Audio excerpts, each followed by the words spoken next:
What's good, fam? Justin Bieber just secured the bag for the first ever World Cup final halftime show and left Drake standing outside the stadium like a local opener who can't even get a backstage pass to his own city's party. On July 8th, 2026, FIFA and Global Citizen officially announced Bieber as the final co-headliner for this historic event, sending a loud message to the entire music industry. This 11-minute performance is set for July 19th, 2026 at MetLife Stadium in New Jersey, and people are calling it the highest stakes stage in the history of music. The show supports the FIFA Global Citizen Education Fund, which has already raised over $50 million toward a total goal of $100 million. We are watching a massive global shift unfold in real time right now. And if you thought the Kendrick-Drake beef stayed inside the rap world, you were not paying attention.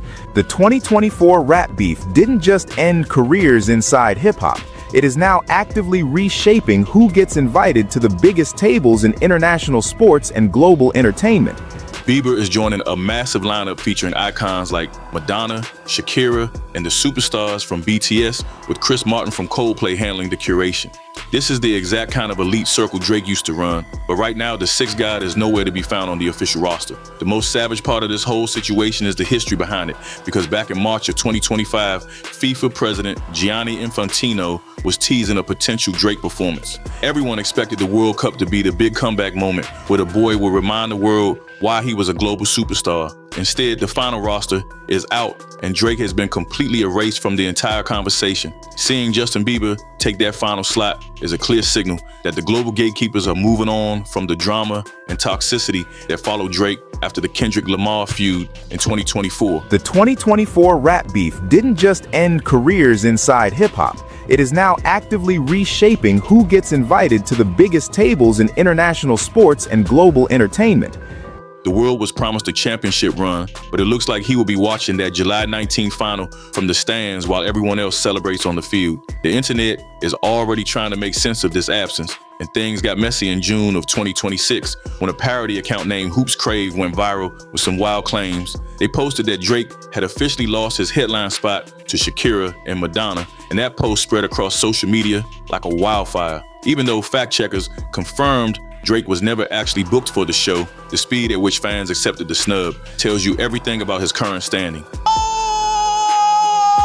Well, I mean, first you got Drake coming on there, being all emotional and crying. People did not even question the idea that he got fired because the public perception is that he became too toxic for these global, family-friendly events. When your brand is built on being the most popular man on earth, having the internet immediately believe you were kicked off a stage is a sign that your cultural capital is at an all-time low. This viral moment revealed a massive collapse in his industry standing that he might not be able to fix with just a few hit records. The contrast between the rumored rap rivalry and the actual pop-heavy lineup shows that FIFA chose stability and clean images over the messy drama Drake brings to the table. What he said was, we can create a bit of a rivalry.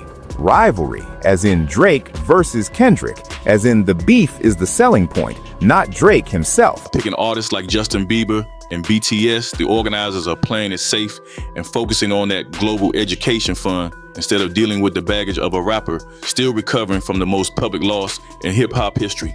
Critics are framing his absence from the July 19th stage at MetLife as a cultural eviction from the global mainstream he once dominated without any competition.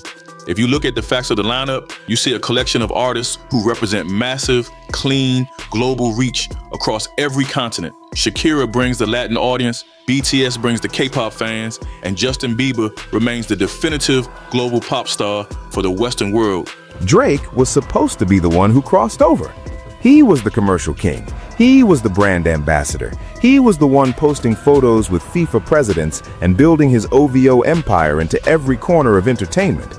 Drake used to be the bridge that connected all those worlds, but his situation has shifted into something much more isolated. Being left out of a $100 million charity event at MetLife Stadium is not just about a missed paycheck. It's about losing the prestige that comes with being a global ambassador. The sixth god is being forced into a role where he has to watch from the sidelines while his peers take credit for the biggest music moment in sports history. The reality is that organizations like FIFA and Global Citizen are looking for artists who can bring unity and positive headlines to their causes. Drake spent the last few years dealing with litigation, bot farm allegations, and a Kendrick Lamar diss track that has become a permanent stain on his legacy. Not a rapper, not a blogger, not some random page on Twitter. The actual president of the biggest sports organization on the planet Earth just moved like a certified Kendrick Lamar fan on the world stage. And the disrespect aimed at the boy from Toronto is honestly unlike anything I have ever seen in my life.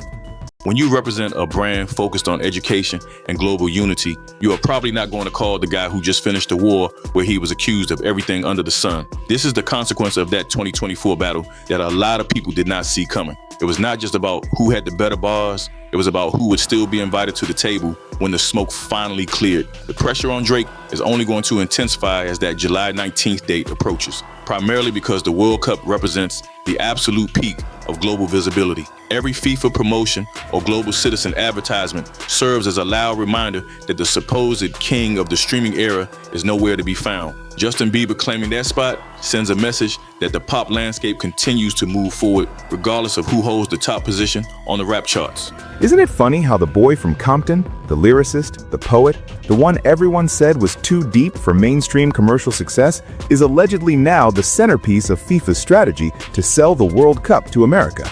While Drake still moves significant units and holds his ground on Billboard, the cultural gatekeepers are signaling exactly where he sits in the global entertainment hierarchy. Being the biggest rapper alive is one thing, but being the artist the world trusts to represent its most significant cultural moments is an entirely different level. Justin Bieber is currently preparing for a historic 11-minute set for billions of viewers, while Drake sits in a position where his status as a global draw is being questioned. This halftime show is going to be discussed for decades as the definitive blueprint for every major tournament that follows. Missing out on the first event of this scale is a heavy blow to the legacy Drake has spent 15 years trying to construct. Mainstream organizers have clearly decided that rap drama is a liability they have no interest in managing, which leaves Drake sitting in a very isolated corner of the industry. As the world prepares for the show at MetLife, the only thing Drake is currently headlining is the list of major artists who were left behind. Since he cannot secure a spot on the stage, Drake has pivoted into being the most expensive spectator in the world, and witnessing that shift is honestly tough to watch. We are watching a massive global shift unfold in real time right now. And if you thought the Kendrick-Drake beef stayed inside the rap world, you were not paying attention.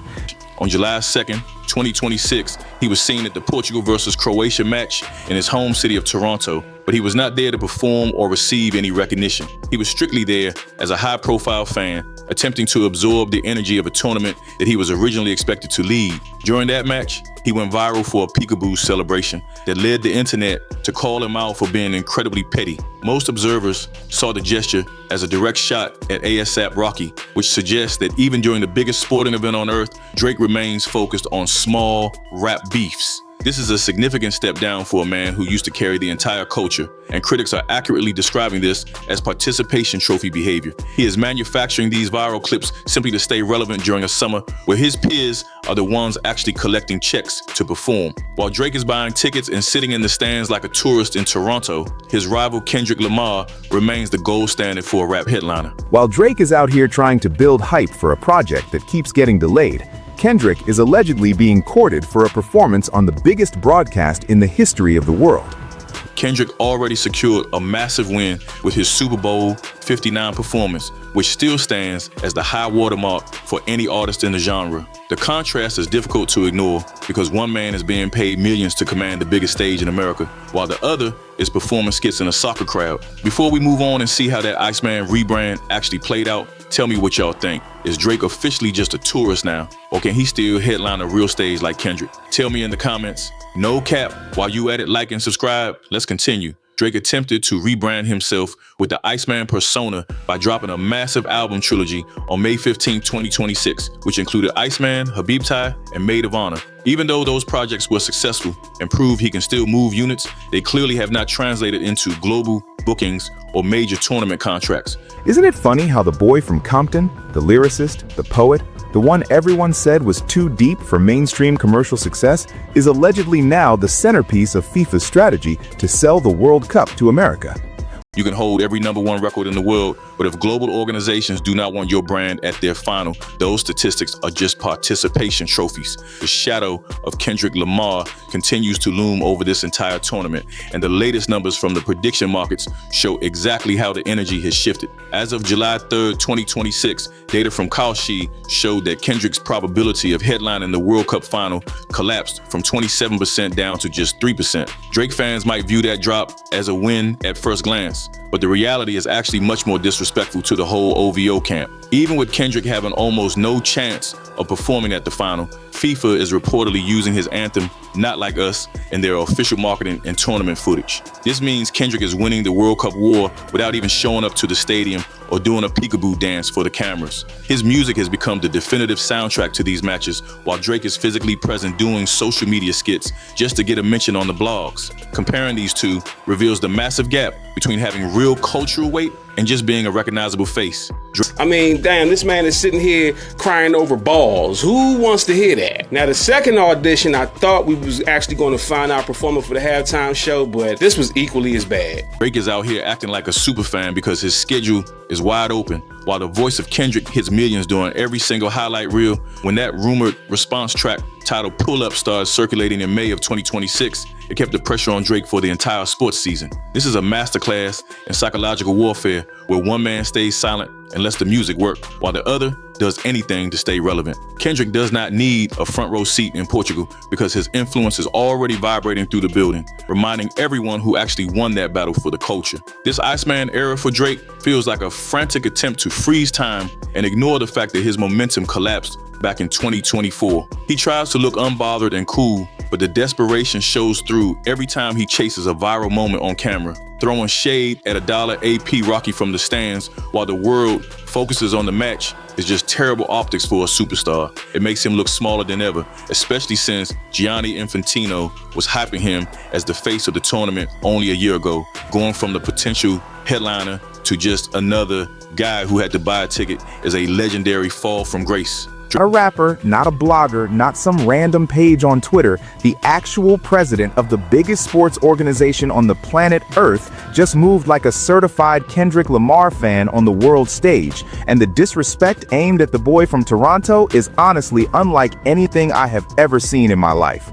Drake claims he is just enjoying the vibes, but he would trade those seats to be in the shoes of Justin Bieber on July 19th. The industry has made a clear choice by moving toward artists who bring global harmony instead of constant controversy and messy beefs. When FIFA plays a song like Not Like Us, they are acknowledging the massive moment Kendrick created without inviting the drama onto their stage. It allows them to use that hip-hop energy while avoiding the liability that comes with the current reputation of Drake.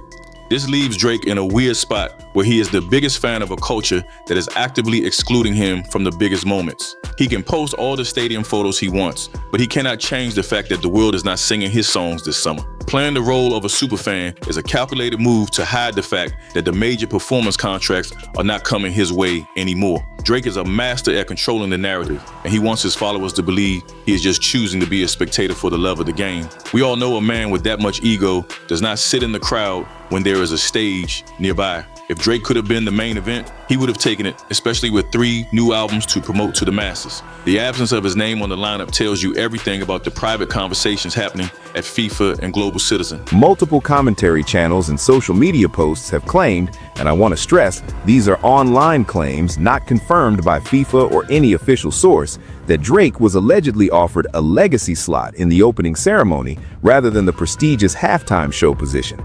People started saying things like, they really treating Drake like a retirement gift, not them giving him the senior citizen slot. Opening ceremony energy while Kendrick gets the main stage? They are looking at the data and the toxicity, then deciding it is better to stick with pop stars who do not have a Kendrick Lamar problem. As the tournament moves toward that final day at MetLife Stadium, the gap between the spectator and the soundtrack is only going to get louder. Drake will likely keep showing up to games and doing those petty celebrations just to get a reaction from the blogs. Every time he does that, it reinforces the idea that he is no longer the main character in this hip-hop story. He has become a supporting actor in a movie where Kendrick Lamar and the global pop stars are the real leads. The Iceman Rebrand was supposed to be a cold return to form, but it looks like the global stage is where the ice is melting. He can brag about his streaming numbers, but on the field where prestige actually matters, he is just a guy with a good seat and a phone. The real truth is that this whole superfan act is just a desperate pivot to hide that he couldn't land that official FIFA contract. Even though Giannis Antetokounmpo called Drake the winner of the year back on July 6th of 2026, the people running things at FIFA and Global Citizen are looking at a completely different scoreboard. But here's the thing, I'm not the one making these moves. FIFA is. Rolling Stone reportedly wrote about it. The internet went crazy over it. I'm just here reading what the world is showing us. Those 3 albums might have hit the top of the charts and proved he can still move units. But that toxic label is a wall blocking the massive legacy comeback he wanted for 2026. I bet Drake tries to throw some unofficial World Cup party in Toronto to compete with the final on July 19th, just so he can act like he didn't even want to be at MetLife Stadium. This is the ultimate participation trophy for a man who used to be the main event everywhere on the planet. You can buy every front row seat in the building, but you can't buy back the global status Kendrick Lamar snatched away in 2024. We have to wait and see if Drake actually goes through with that Toronto party. You should tell me in the comments if you think he is officially in his fan era, or if there is still a chance for him to get his seat back. Tell me what you think in the comments. No cap. Make sure you like and subscribe while you're at it. And now we are going to keep this thing moving.